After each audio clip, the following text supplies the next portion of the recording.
Indian motorcycles ruined Harley. Not with one bike, not two, but five. Five bikes for 2026, each one louder, smarter, and cheaper than anything Harley's put out in years. Let's start with the Scout Rogue 60, because wow, this thing starts at just $11,499. A liquid-cooled V-twin cruiser that doesn't just undercut Harley's prices, it straight up humiliates them. Meanwhile, Harley's cheapest cruiser? You're staring down a price tag that creeps well past $18,000 after fees. And for what? Less power, worse tech, and the same old heritage vibe they've been recycling since your uncle grew his first goatee.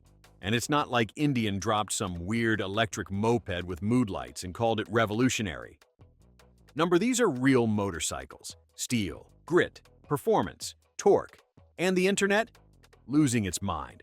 Riders are calling it the boldest move in the last decade. This was Indian rolling up to Harley's front porch, flipping the welcome mat, and parking 5 gorgeous bikes right on the lawn. It's like if Tesla parked free Cybertrucks outside a Ford dealership. And they actually worked. Now let's dig into what these bikes actually are, because this is where it gets funny. The Scout Rogue 60 weighs 545 pounds wet, makes 78 horsepower and 65 pound-feet of torque from a 1,000cc liquid-cooled engine.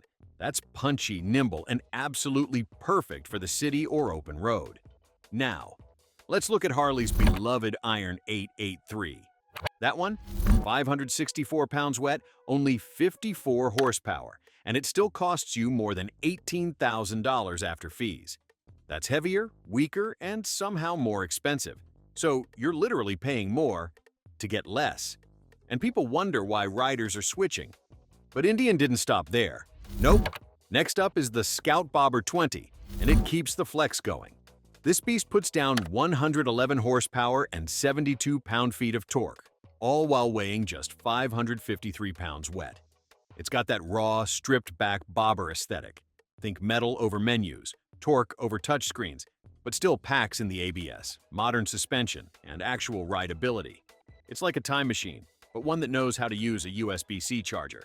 Meanwhile, Harley's still busy selling you heritage, like it's a feature.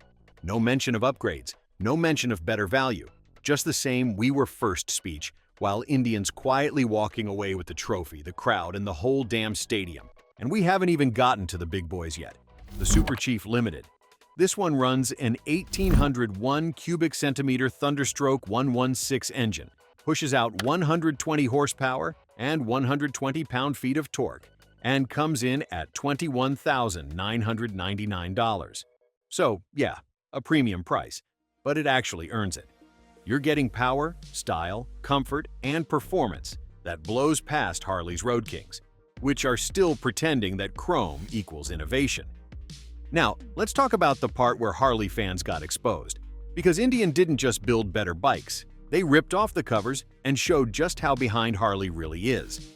Case in point, the Chief Bobber Dark Horse.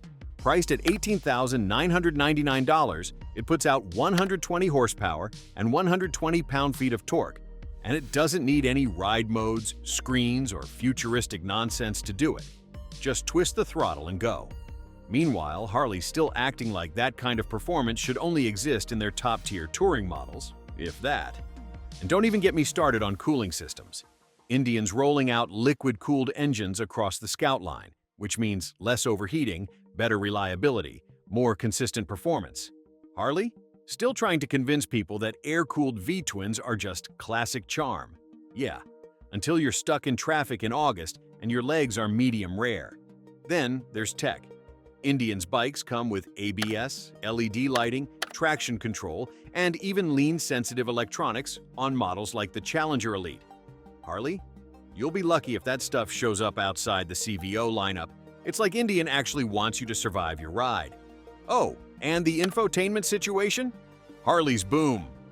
Box system is already the punchline to half the jokes in biker bars. Indian just casually drops the ride command system with a 7-inch touchscreen, navigation, Apple CarPlay, and fully customizable ride stats. And it's not some afterthought slapped on like a cheap tablet.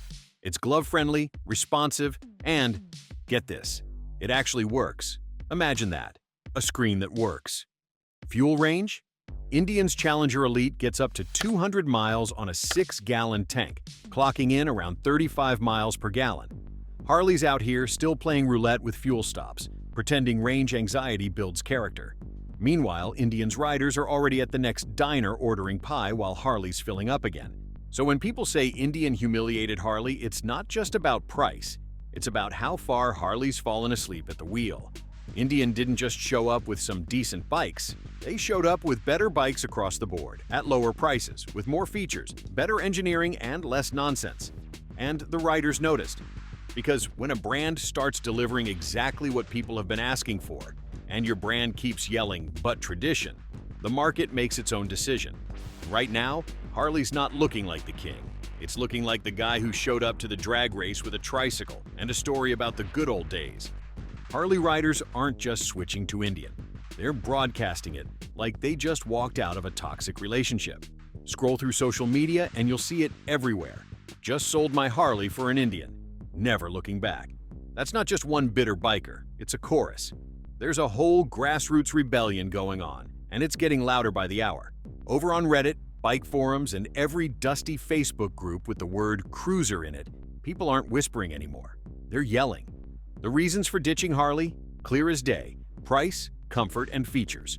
One rider even said, "Harley lost me when I had to pay extra for ABS." I mean, seriously, paying more just to not die? Meanwhile, Indian's tossing in ABS, LED lights, and even traction control like party favors at a rally. And if you're still riding with us through this takedown, go ahead, hit that subscribe button. Because yeah, Harley's fall from grace is just getting started. The truth is, Indian's midweight cruisers, especially those under $13,000, hit the sweet spot younger riders actually want. Gen Z and millennials don't care about paying an extra $5,000 just to say they own a Harley. They want performance, value, and bikes that actually feel like they belong in this century. Indian nailed that, while Harley's still trying to sell attitude like it's some kind of upgrade. And the reviewers, the moto YouTubers, the bloggers who used to worship Harley's chrome and flames, they've flipped faster than a Sportster doing a U-turn on gravel. Now they're calling Indian bikes rider first, not brand first. That's a savage uppercut to Harley's chin because let's be honest, Harley's entire identity for the last decade has been one giant overpriced lifestyle ad. Even the old school crowd is waking up. Hog members, the diehards, are admitting it out loud. Indians fit and finish rivals Harleys. And in some cases, it's better, without the bloated price tag, without the annoying dealership markup, without being upsold $600 foot pegs like it's a timeshare presentation. Indian just gives you the bike. Simple as that. Now let's talk about the Milwaukee moment, or should we say, the symbolic punch to the face. Indian may not have rolled out a literal stage in Harley's backyard, but they didn't have to. Dropping this lineup while Harley was still busy polishing last year's catalog? That's bold. That's tactical. That's petty in the most delicious way. Reviewers were quick to catch the meaning. The Challenger Elite, Indian's answer to the Road Glide, is being called what the Road Glide should have been. Not could have been, should have been. That's brutal. It's faster, smoother, techier, and honestly, just better looking. All while Harley's still busy telling you how heritage is more important than horsepower. One journalist even said, and I quote, "It's like Pepsi launching in Atlanta, but the Pepsi has more caffeine, costs less, and comes with a speaker system that shames your bows." That's not a review. That's a public execution. And Harley? Harley said nothing. No witty response, no surprise launch, no damage control, just silence, while Indian collected praise, press, and most importantly, customers. The most savage part?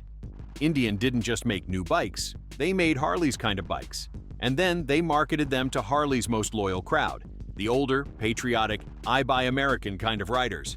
And guess what? They won them over, with better bikes, more torque, real craftsmanship, no ego, no fluff, just results. That's not a product launch, that's a public shaming. And how did Harley let this happen? Easy. They got arrogant. They could have built something like the Rogue 60 years ago. They had the platform, they had the engineering, they had the riders begging for it. But instead, they chose branding. They chose to hike up prices. They chose to milk nostalgia instead of building the next thing worth being nostalgic about. Their cheapest new bike? Still pushing $18,000 after taxes and dealer fees for less power, fewer features, and design that hasn't been fresh since flip phones. That's not premium, that's delusional, and riders are sick of it. Younger riders? Gone. Harley never even tried to understand them. No liquid cooling, no lighter models, no modern tech that didn't feel like it was bolted on by accident. They refused to adapt, and now they're wondering where everybody went. Meanwhile, Indians quietly building bikes that Gen Z actually wants to ride, without pretending it's 1973. Hop on any motorcycle forum and you'll see the complaints piling up like warranty claims, dealer markups, rude salespeople, limited availability, terrible service, and don't even mention tech. Harley's electronics are the equivalent of a microwave clock, confusing, slow, and barely helpful. They've actually been called the Apple of motorcycles, without the innovation. Think about that. They're expensive, hyped up, and always one step behind. But no one's lining up anymore. And then Indian shows up and just does it right. No fanfare, no nonsense.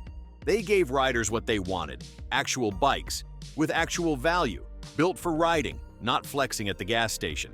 They didn't just drop a few cool features. They ripped Harley's entire sales pitch in half and said, "Here's how it should have been done." And the worst part? Harley let them. They didn't fight back. They didn't clap back.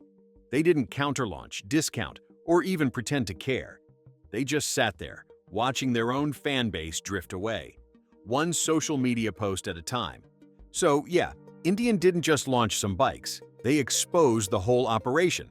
They pulled back the curtain and showed that Harley, the so-called king of American motorcycles, is now a sluggish, overpriced, out-of-touch brand that's lost the plot. Harley's downfall is getting louder, so smash that subscribe button, stay tuned, and watch how deep this rabbit hole goes.